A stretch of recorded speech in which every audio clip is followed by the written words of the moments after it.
दोस्तों, घर में पैसा तभी टिकता है जब आप और आपके परिवार वाले पैसा टिकाने चाहेंगे। कहा जाता है उतना ही पैर फैलाना चाहिए जितनी बड़ी चादर हो, अर्थात जितनी आय हो वह भी उसके अनुपात में ही करना चाहिए, वह भी भविष्य निधि बचत करती हुई है। खर्च करने वाले को सोने का पहाड़ भी दे दिया जाए तो वह उसे भी बेच कर खत्म कर देगा, अर्थात समाप्त कर देगा।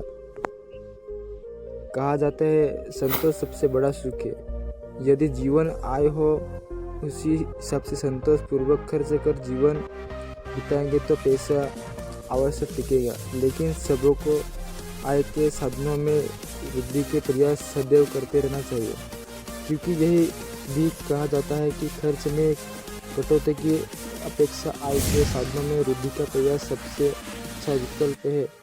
लेकिन कुछ घरों में कितना भी पैसा आए, अर्थात आमदनी अच्छी हो, तभी भी पैसा नहीं टिकता। ऐसी स्थिति में कुछ दूसरे प्रयास भी किए जा सकते हैं, जैसे अपनी सोच सकारात्मक रखना, साईं इतना दीजिए जामे कुटुंब समाए, मैं भी भूखा न रहूं साधु न भूखा जाए, घर में तुलसी का पौधा लगाए, यदि संभव हो तो अपराजित पराजित बेल कलाश समय का पौधा लगाकर यथासंभव उसकी सेवा करें। पीछे केले आगे बेल, फिर देखो लक्ष्मी का खेल, अर्थात घर के आगे के हिस्से में बेल और पीछे के हिस्से में केला का पौधा लगाने से बरकत हो। तुलसी को सदैव पूर्व दिशा में लगाए, सकारात्मक ऊर्जा आपके घर आने के साथ साथ आय भी बढ़ेगी। अपराजित को भी धन को घर में आकर्षित करने वाला पौधा माना जाता है। मासूम निर्दोष जीवों के प्रति सहृदय रहे, यथासंभव उनके लिए नियमित रूप से अल्प मात्रा में ही सही, लेकिन भोजन अर्थात दान पानी की व्यवस्था करें। उनकी खुशी से आपके घर में खुशियाँ आएगी। एक बार मेरे घर के पास एक साधारण स्कूल के अजनबी बच्चे मेरे घर के कैंपस के भीतर खुला जगह देखकर खूब नाच गा रहे थे। वह मेरी संतान की प्रतियोगिता परीक्षा में सफलता का संकेत था। भविष्य में इसी तरह कभी पशु पक्षियों द्वारा, कभी पेड़ पौधे द्वारा अच्छे संकेत मिलते रहते हैं। यह सब लिखने का मेरा उद्देश्य सिर्फ इतना है कि आप घर में पैसा टिकने के लिए, आय के साधनों में वृद्धि के लिए खुद भी खुश रहें, दूसरों को भी खुश यथासंभव खुश रखें तथा अन्य प्रयास भी जारी रखें।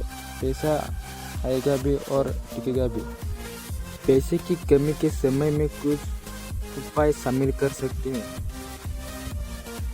बचत करें, अपने खर्चों को कम करने और बचत करने का प्रयास करें।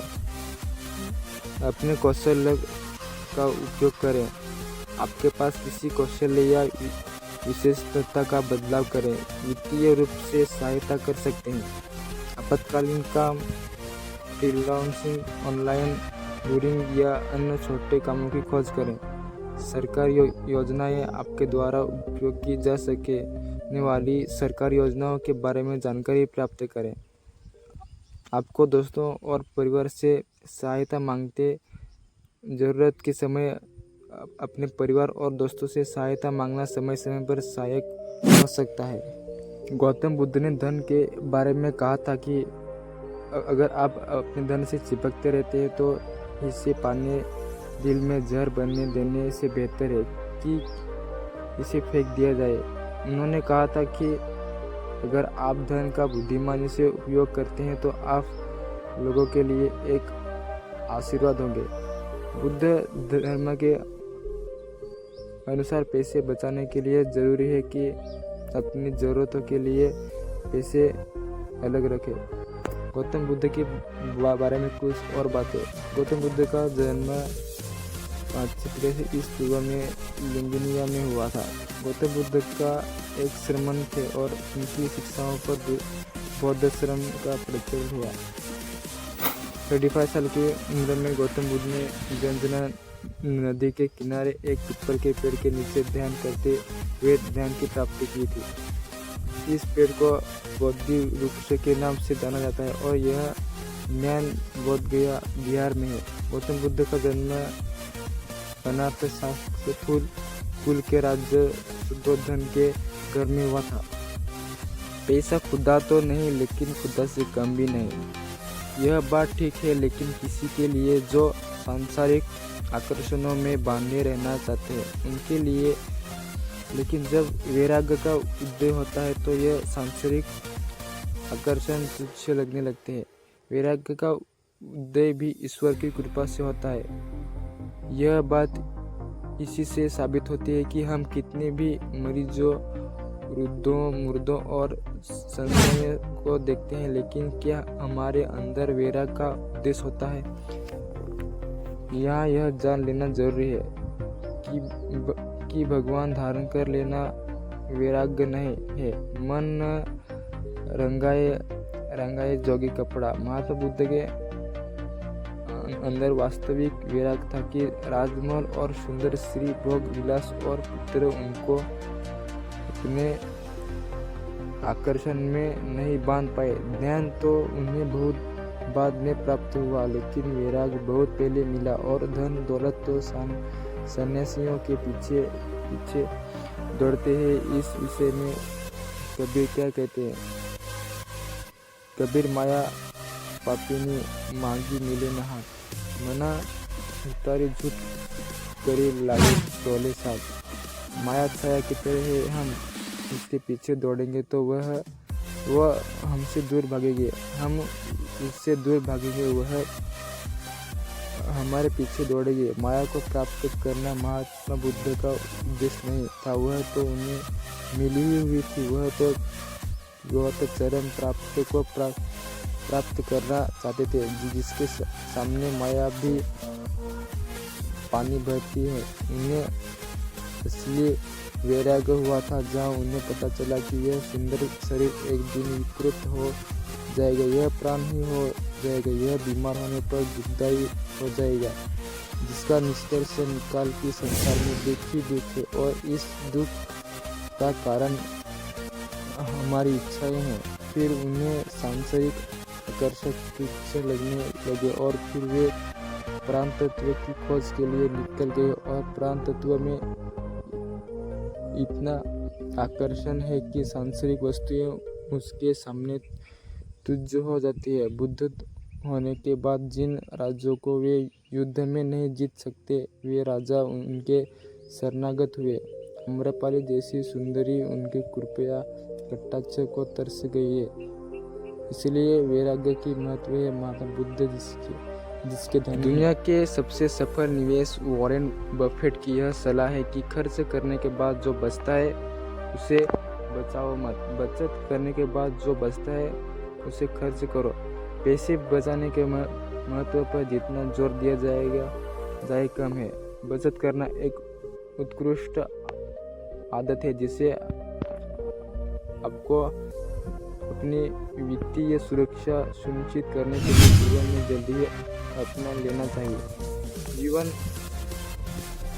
हमेशा नई चुनौतियों लेकर आता है, हालांकि आप उनका पूर्वानुमान नहीं लगा सकते, लेकिन आप हमेशा उनके लिए तैयारी कर सकते हैं। भविष्य में किसी भी आकस्मिकता के लिए पैसे बचाना सीखना सबसे अच्छी चीज़ों में से एक है, जो आप यह सुनिश्चित करने के लिए कर सकते हैं कि आप जीवन की कई बाधाओं से निपटने में सक्षम हैं। आपकी बचत आपको शक्ति और सुरक्षा का पैसा दिला सकती है, जो आपको बाधाओं और आपात स्थितियों से निपटने और अपने जीवन का भरपूर आनंद लेने में मदद कर सकती है। कर्ज आपकी बचत को कम कर देता है।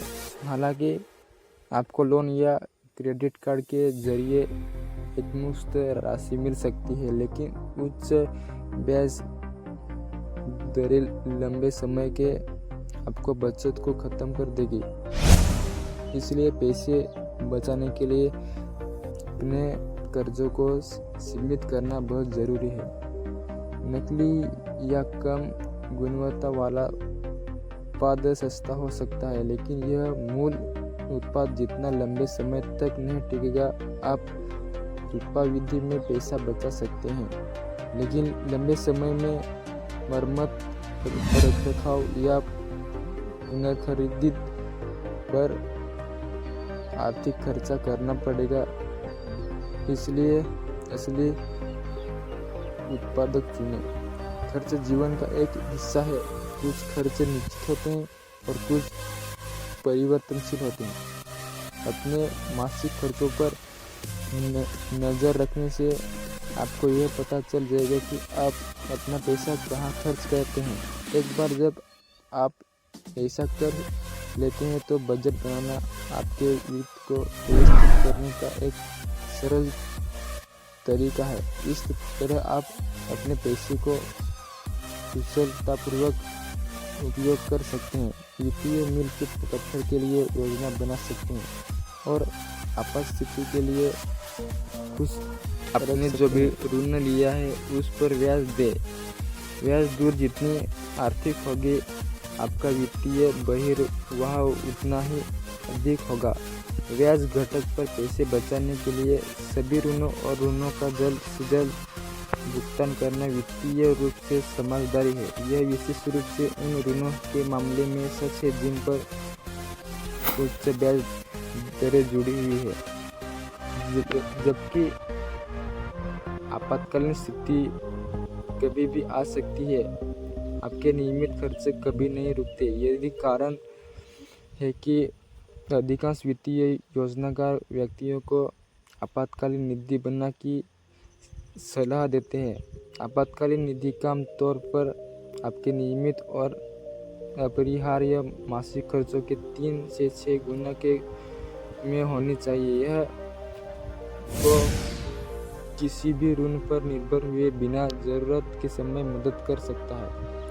क्रेडिट कार्ड बहुत सुविधा प्रदान करते हैं और इसलिए भुगतान और आपातकालीन स्थितियों के लिए सबसे अच्छा विकल्प है।